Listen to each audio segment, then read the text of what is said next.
Have you ever felt like your voice, your wisdom, your love, your sacrifices slowly started to fade in your own home? Not because you became less valuable, but because somehow, somewhere along the way, your son-in-law or daughter-in-law stopped looking at you with the same respect they once did. It happens quietly. At first, it's just a subtle sigh when you offer a suggestion. Then it becomes fewer visits, less warmth, less effort to really include you. And suddenly, the home that once echoed with laughter and stories now feels like a stage where you're only allowed to stand in the background. But here's the truth. Respect isn't lost overnight, and it isn't gone forever. In fact, there are simple, powerful things you can do, starting today, to reclaim your dignity, protect your peace, and build a relationship where love is mutual and respect flows both ways. And this video is your map, because after 60, it's not about control, it's about connection. It's about knowing your worth without having to raise your voice. It's about being the kind of parent, the kind of in-law, whose quiet strength can't be ignored. So if you've ever looked in the mirror and thought, I raised a family, I gave them everything, why do I feel like I'm walking on eggshells in my own child's home? Then stay with me. This video was made for you, and what you'll hear next might shift the way you walk into that next family dinner forever. Now, before we dive in, take a breath, pour yourself a cup of coffee or your favorite tea. Sit somewhere cozy, because what we're about to explore isn't just advice. It's a quiet revolution in how we show up for ourselves, even when the world around us forgets who we are. By the end of this video, you'll walk away not only with a clearer path to earning back the respect you deserve, but with the peace of mind that you were never the problem. And here's a small favor to ask. If this message already touches something inside you, hit like, subscribe to this channel, and consider supporting us through Super Thanks. It helps this message reach more good people like you. Now, one more thing before we begin. Have you ever been in a situation where you felt looked down on by your in-laws? Let me know in the comments below. Just type, I deserve mutual respect. And stay until the end. I've saved one powerful insight for last, one that could change the way your children and in-laws see you from this day forward. Let's begin. There's a kind of distance that doesn't come with slammed doors or angry words. It creeps in quietly, like cold air seeping through a crack you didn't even know was there. It starts when decisions are made without you. The house you once led now runs on silent votes, where your opinion is no longer requested, only informed after the fact. Suddenly, you're no longer the anchor of the family. You're a guest, a quiet presence, someone they nod to, but no longer need to consult. You might brush it off. You tell yourself, they're busy. Times are different. And that's true, but the deeper truth is that respect once lost rarely walks back in through the same door. One of the most painful signs is when your son or daughter-in-law starts making household decisions without asking for your input. What color to paint the walls, where to send the grandkids for school, who gets invited to the family dinner. You find out like everyone else. Later in passing, as if your presence didn't matter. As if the years you've lived, the wisdom you carry, don't weigh as much anymore. Then come the short replies, or worse, radio silence. They no longer ask about your day. They stop calling. You might even discover they've hidden their social media stories from you. What you get instead are polite responses. Okay. Sure. Yep. Nothing more. You're not in their emotional world anymore. You're orbiting around it, close enough to see, too far to touch. And here's the hardest pill to swallow. They only come around when they need something. A babysitter, a loan, help moving. Their tone is nice, their smile is there, but the warmth is gone. It feels transactional. Respect becomes replaced with mere politeness. And even that starts to feel rehearsed. Some of you may be nodding right now thinking, as long as my children are happy, I don't need much. But let me say this from the heart. Being selfless doesn't mean being invisible. The more you stay silent, the more you bend to keep the peace, the easier it becomes for others to step over you. And the longer that continues, the more they forget who you are. Respect is not something you demand, but it is something you model and protect. This isn't about being controlling. This is about being present, being seen, being valued. So before we dive into the solutions, I want to ask you this one question. Have you become forgotten, or have you quietly allowed yourself to disappear? Because you still matter. Your presence, your voice, your stories, they carry weight. They hold legacy. And if you don't remind your family of that, who will? Now take a deep breath, maybe sip your coffee or tea, and let's walk together into the next part, where we talk about how to quietly reclaim your place with grace, with wisdom, and with heart. Now that we've peeled back the painful signs of being quietly pushed aside, let's talk about how to rise, not with anger, but with quiet strength. Because respect after 60 isn't something you demand.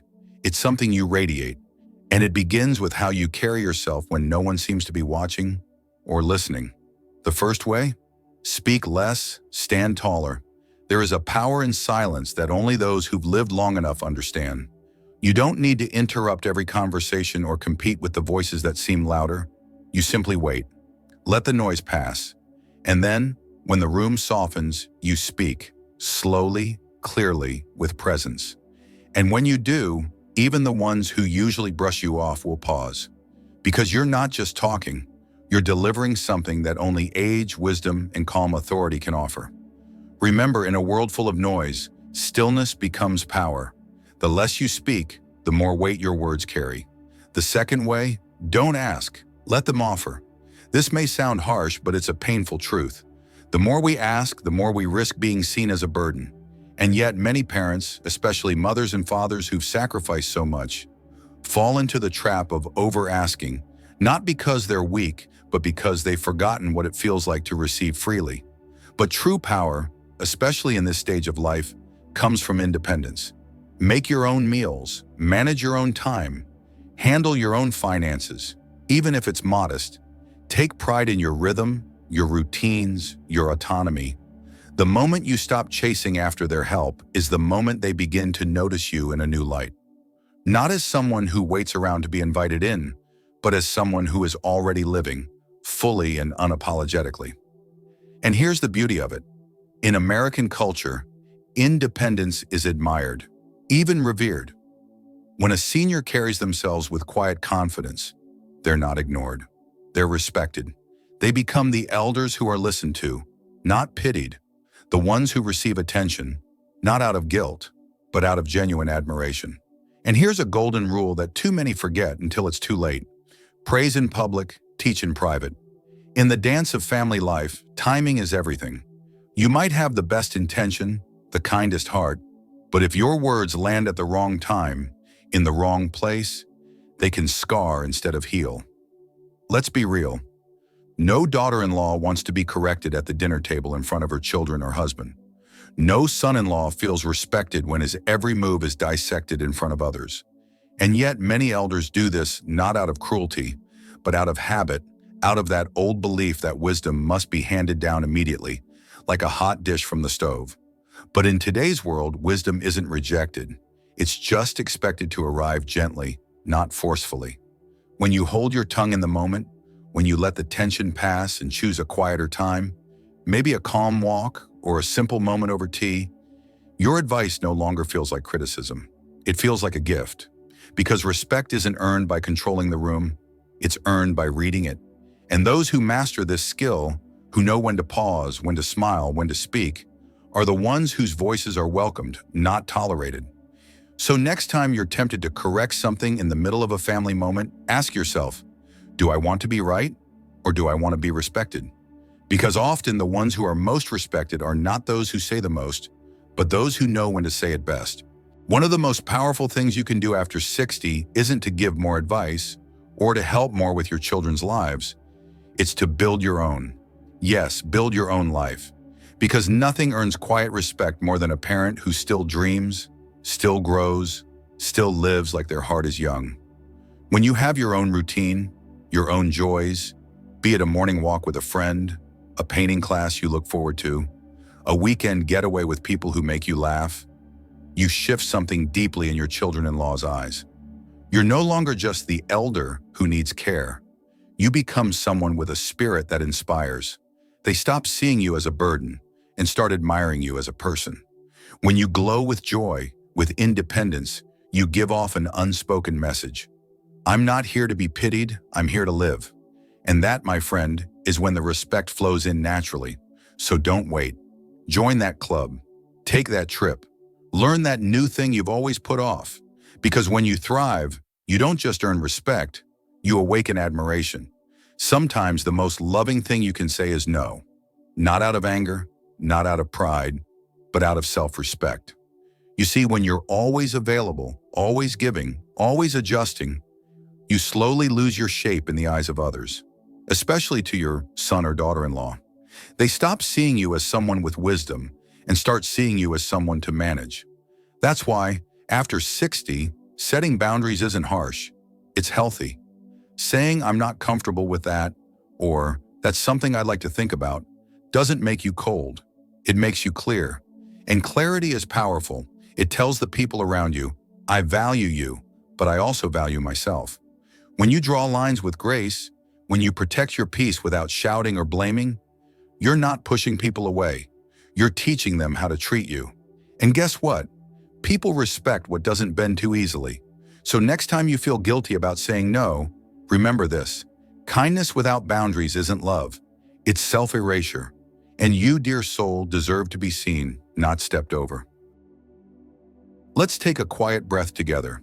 And now let's speak honestly, heart to heart. Sons and daughters-in-law don't just wake up one morning and decide to disrespect you. They don't suddenly stop asking for your opinion. They don't instantly begin treating you like you're in the way. No, it doesn't happen like that. It's more subtle. It's slower. It's like the tide. You don't realize it's rising until your feet are already underwater. Disrespect begins in the tiny spaces, where your confidence used to stand tall, where your voice used to carry weight. It starts when you stop speaking up, when you start avoiding conflict, when you think, it's better if I just stay quiet, and maybe you do it out of love, or because you're tired, or because you believe that keeping the peace means keeping the family. But what ends up happening is silence. And in that silence, something dangerous grows. Invisibility. You start to fade, not because you're older, but because you've stopped reminding them of the strength you still carry. You stop making decisions. You stop saying no. You let them choose for you, where you sit at dinner, how to discipline your grandchildren, even what you eat. And before you know it, you've become a guest in your own life. The problem is not just that they stop listening, it's that you stop demanding to be heard. And let's be very clear, demanding doesn't mean yelling.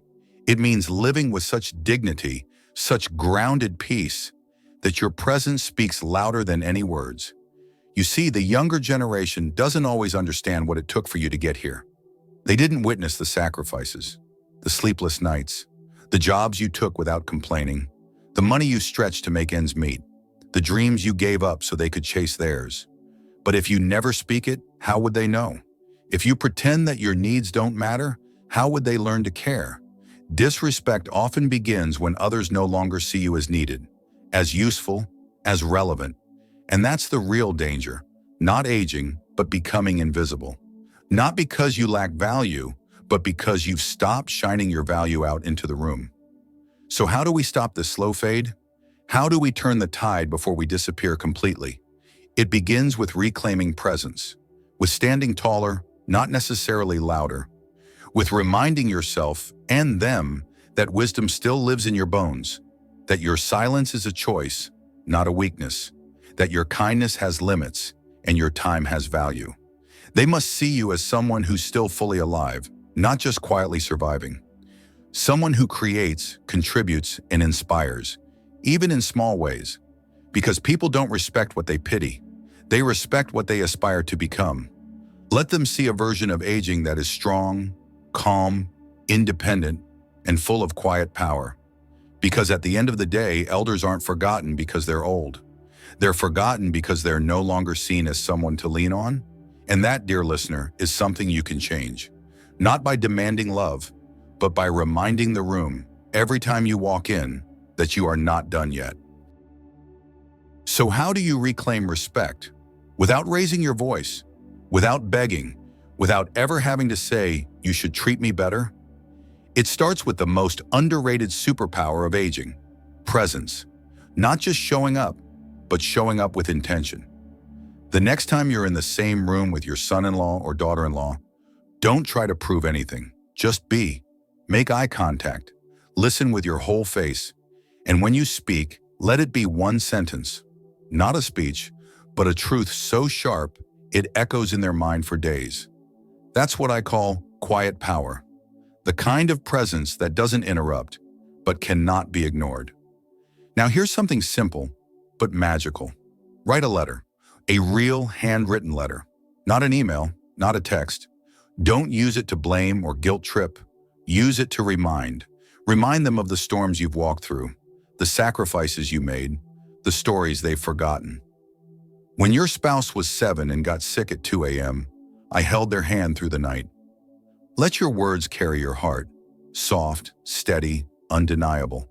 When they read it, they won't just see your past. They'll feel your weight. And that weight commands respect, not pity. But the most beautiful thing you can do? Start glowing again. Surprise them. Take up something new. Painting, yoga, bird watching, writing a blog about life after 60. Show them that the story of your life didn't stop when they got married. Show them that you still wake up curious, still explore, still live. Because when you light yourself up from the inside, others can't help but look at you differently. That glow changes the room. It shifts the dynamic.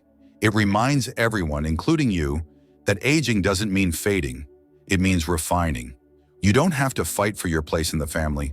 You just have to own it, with grace, strength, and quiet wisdom. Respect isn't demanded, it's reflected. And when you honor yourself, the world will follow. So, dear friend, if you've ever walked out of a room in your own house and felt like a stranger, if you've ever sat at the dinner table and realized your voice wasn't being heard anymore, then let this be your reminder. You are not invisible. You are not a burden. You are the root, the backbone, and the living legacy of your family. Respect isn't given by chance. It's shaped, gently but firmly, by the way we carry ourselves, the way we set boundaries, and the way we remind the world.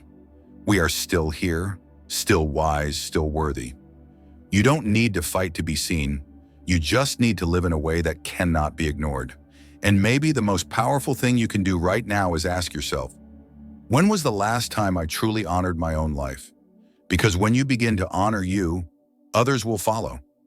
Your son-in-law, your daughter-in-law, they'll start to see you not as someone aging, but as someone evolving. Now I'd love to hear from you. What's one thing you do to earn respect without saying a word? Comment below with this powerful affirmation: I deserve respect and I live like it. Let's fill the comments with strength, wisdom, and the quiet power of those who've lived, loved, and still have so much more to give. If today's message touched you, please consider liking this video, subscribing to the channel, and, if it feels right, supporting us through a super thanks.